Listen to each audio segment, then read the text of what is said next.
Novamente no ar, estamos aqui com mais um programa dedicado à compreensão dos transtornos mentais à luz da doutrina espírita, e eu gosto sempre de lembrar que nós não vamos usar o programa e nem o conhecimento espírita, e nem tampouco também conhecimentos biológicos, psicológicos, sociais e espirituais, para ficar explicando e muito menos justificando aqueles nossos comportamentos insanos que mais cedo ou mais tarde nos levam ao adoecimento. Lembrando que o adoecimento é apenas um presta atenção para que nós possamos rever nossos sentimentos, nossos pensamentos, que a gente observe e percebe quais são os nossos sentimentos e pensamentos através das nossas palavras e das nossas ações.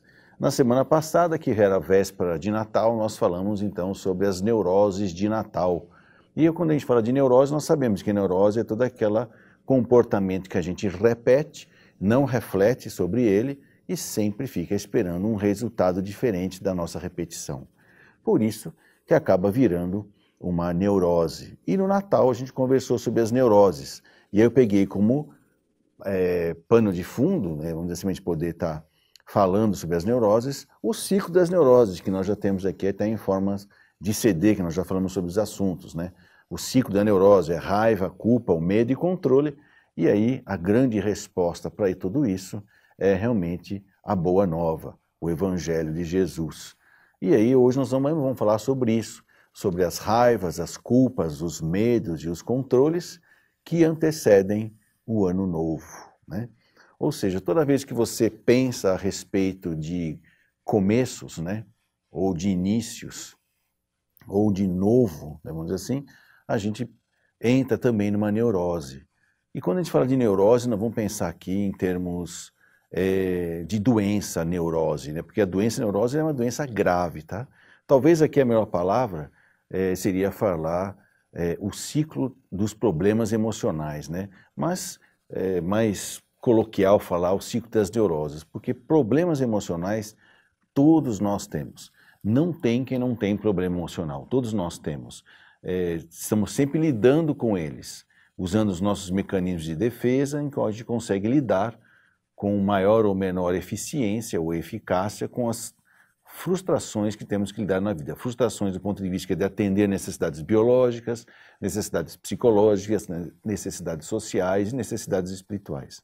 Quanto mais eu aguento adiar atender essas necessidades, maior é o meu nível de tolerância à frustração.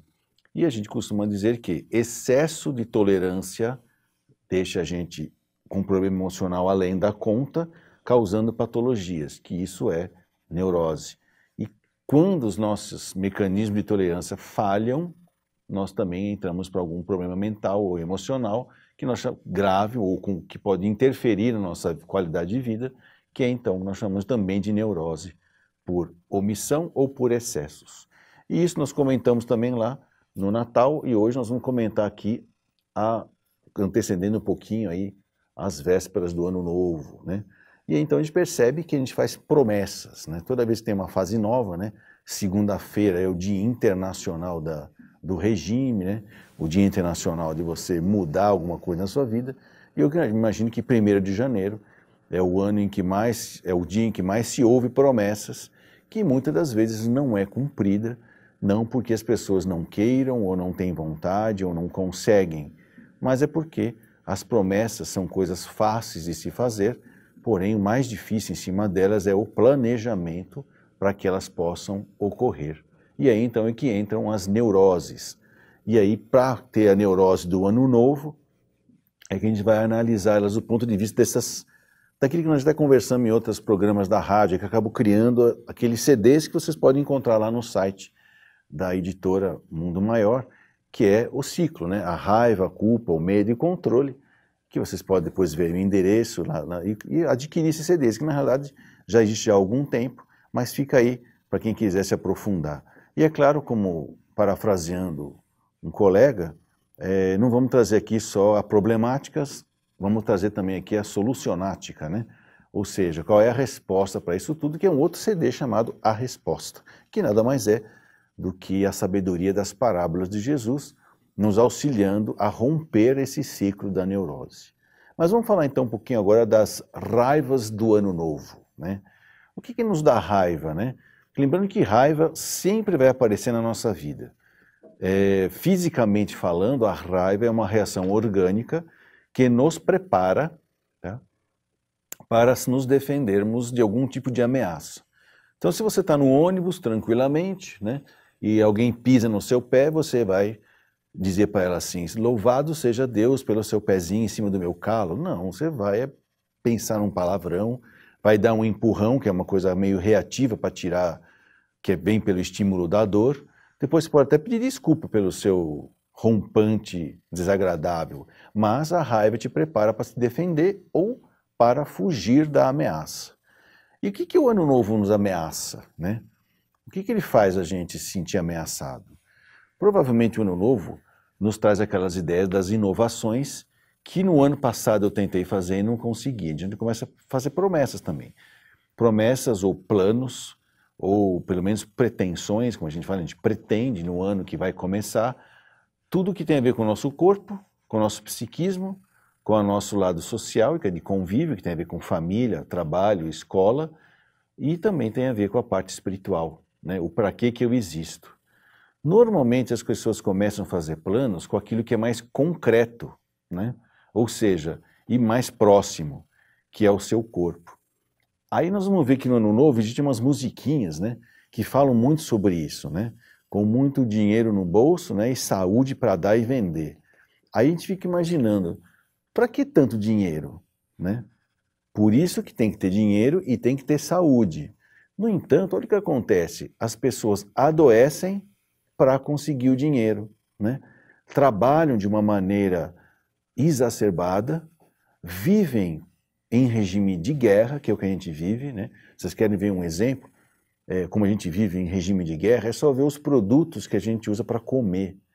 Todos são altamente processados, que foi um resquício de guerra.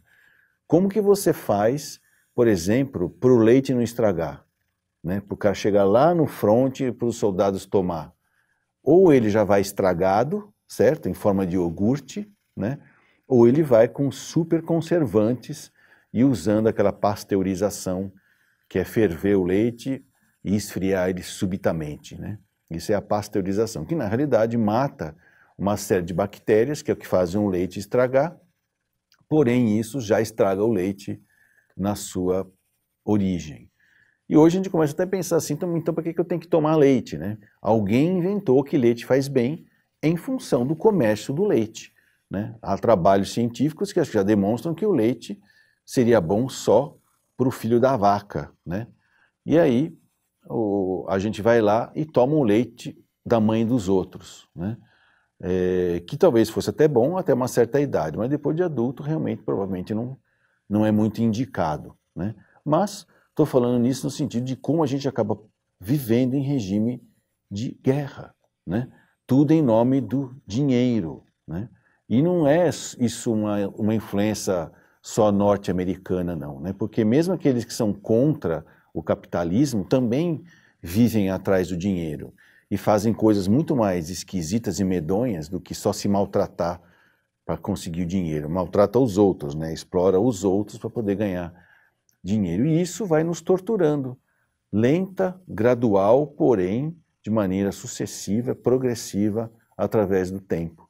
E aí chega no final do ano, o que a gente promete? Uma dose maior dos mesmos maus tratos. Puxa, mas então você está falando para mim que eu tenho que parar de trabalhar, virar vagabundo, não fazer mais nada na vida, virar um bom vivant? Não. Eu acho que a gente pode sim simplificar a vida, né? Tirar os complicômetros que são, na sua grande maioria, criados pela propaganda e pelo marketing. Porque essa foi, vamos dizer assim, uma sequela natural, talvez, não digo que é natural porque não vem da natureza, mas foi meio que esperada essa sequela quando Ford, né, inventou a linha de montagem. Porque quando você tem produtos, você quer que as pessoas comprem esses produtos, ok? E agora, é claro, se tem muita gente querendo produto e tem pouco produto, não é isso? O preço é caro. Claro, é a lei da oferta e da procura, né? Que dizem que é uma lei do comércio, né? Aí eu fico imaginando, quando Ford inventou a linha de montagem, ele conseguiu fazer o mesmo produto em alta velocidade, portanto, com muito mais produtividade, colocando muito mais produtos a serem oferecidos. Aí então vem uma dúvida na cabeça desses empreendedores, né? Puxa vida, se tem agora o triplo, 5 vezes mais produtos que eu sou capaz de produzir, quem é que vai comprar? Né? Aí então foi inventado a propaganda e o marketing, que é uma maneira direta ou indireta de induzir necessidades desnecessárias. Por quê? Porque eu não estou olhando para o ser humano e na sua necessidade, eu estou olhando a necessidade da esteira da produção em linha. Se lá está saindo 1000 peças, eu tenho que fazer 1000 pessoas comprar. E tenho que fazer com que elas acreditem que elas precisam daquilo. Então são necessidades necessárias. Quando eu digo simplificar a vida, é exatamente isso. Autoavalie-se naquilo que você acha, sente ou pensa que é necessidade. E na maioria das vezes você vai perceber que você anda comprando e se comprometendo financeiramente por coisas que talvez você não realmente necessita para viver bem, né? Não estou falando nem simplificar a vida e passar a sobreviver como miserável. Não é nada disso. Podemos viver muito bem com uma vida simples. Aí, simplicidade, algumas pessoas confundem com pobreza. Não, falta das coisas ou falta do necessário, isso não é simplicidade. Tem muitas pessoas que vivem mal, que se acostumam com aquilo que não têm, que se acostumam com a pobreza e dizem que isso é ser simples. Isso não é verdade. Nós temos vários países aí que vivem e dizem que isso é até um sistema de governo. Não é. Isso é um sistema de domínio. Lembrando que, ainda hoje, o que domina as pessoas na face da terra e o que faz a história acontecer é o abastecimento, é a comida. Então, se eu faço você viver para comer ou me servir para poder você comer, eu estou te dominando. Posso fazer isso de maneira agressiva e violenta, né?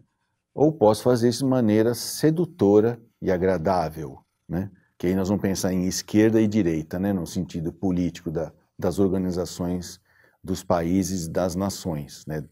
Porém, a nossa ideia aqui é o quê? Mostrar como que se você simplifica a sua vida, não existem sistemas que obriguem você a viver daquele jeito que você não quer. Não sendo nem arrogante e prepotente, se desgastando para conseguir aquilo que não precisa, porque foi criada uma necessidade desnecessária, e também não se omitindo nas necessidades básicas e se acostumar à pobreza como modo de vida, que na realidade isso aqui chama-se miséria, né? Como fala, miséria, ou a pessoa que é miserável, é aquela que se acostumou com a pobreza, ou se acostumou com o que não tem o que comer, se acostumou com o que não tem com o que se vestir, dizendo muitas vezes para si mesma que isso é ser simples. Não.